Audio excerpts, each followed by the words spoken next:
Look, I think there's a growing realisation that China is not just following and copying Western trends anymore. I think it has stolen a march on the United States and other Western countries. China's display of military might at yesterday's parade was a showcase of new weapons, drones and other hardware. Among them, the Guam killer missile, loyal wingman drones and even robotic wolves. Here to tell us more is Sam Roggeveen, the Programme Director of the Lowy Institute's International Security Programme. Hi there, Sam. Hi, Ros. Overall then, what was your impression of the weaponry on display in Beijing?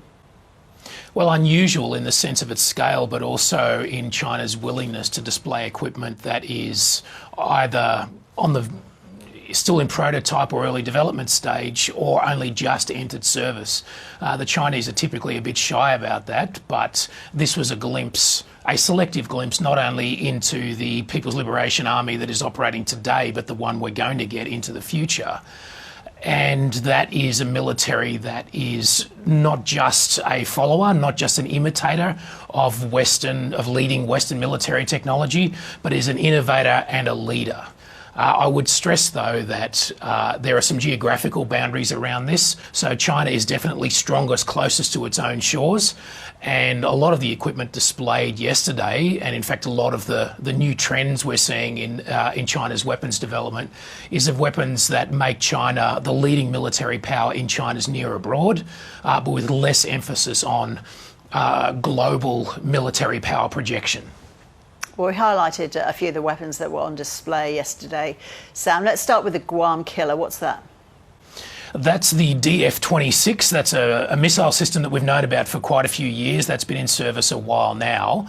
It's sometimes called the Guam killer because the island of Guam, where the United States has a heavy military presence. There's another version of that missile that's known as the carrier killer because it's a unique system in that it's a ballistic missile that can target ships when they're moving at sea. And so the main target there is American aircraft carriers. What it's all designed to do is to make the environment around China's coastline and a few thousand kilometres out from China's coast excessively dangerous for the US and its allies to operate in. The military parade yesterday, including the weapons system you referred to, just reinforced that trend. There were a lot of drones on display too, weren't there, including the loyal wingman drones. Did you recognise that technology or anything new amongst that particular category of weaponry? And also the robotic wolves, are they as they sound? Yeah, it's kind of exotic. I mean, the robotics there for ground operations are not particularly strategically significant. They're a slight novelty, but it's best to think of them as a kind of motorised pack horse, so designed to ferry injured personnel perhaps, or equipment or stores over difficult terrain where vehicles can't get in. But the much more strategically significant development yesterday was the revelation of 4 new stealthy drone designs. As you say, they're referred to in the Western defence parlance as loyal wingman drones. So these are drones that are designed to fly alongside manned aircraft and can be tasked by the crews on board the aircraft to undertake additional missions. Some of the designs actually might even be true unmanned aerial vehicles which can perform complete missions on their own using either ground control or perhaps even using AI to make decisions and perform missions without direct command from the ground. So how cutting edge were the weapons on display compared to what the US and other Western nations have, Sam? Was there anything that you saw that really made you sit up? Yeah, those drones in particular. I mean, there's nothing else like that in the world. So the United States has been much more tentative in its grasping of drone technology, in the sense that it is pursuing drones at much lower levels of technological sophistication.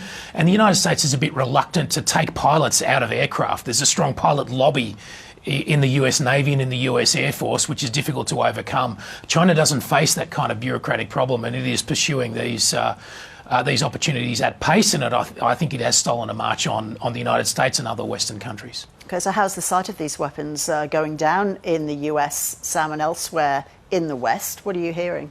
Look, I think there's a growing realisation that China is not just following and copying Western trends anymore. I mean, we've kind of been enculturated to this a bit in other areas of technology. Solar, for instance, electric vehicles, we're all aware of Chinese prowess there now.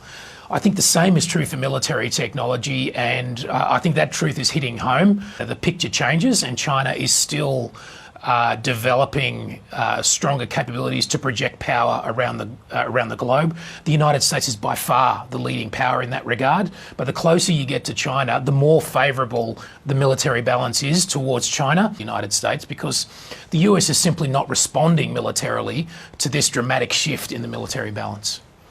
Sam Roggeveen, thank you so much for your time. Great, thank you, Ross.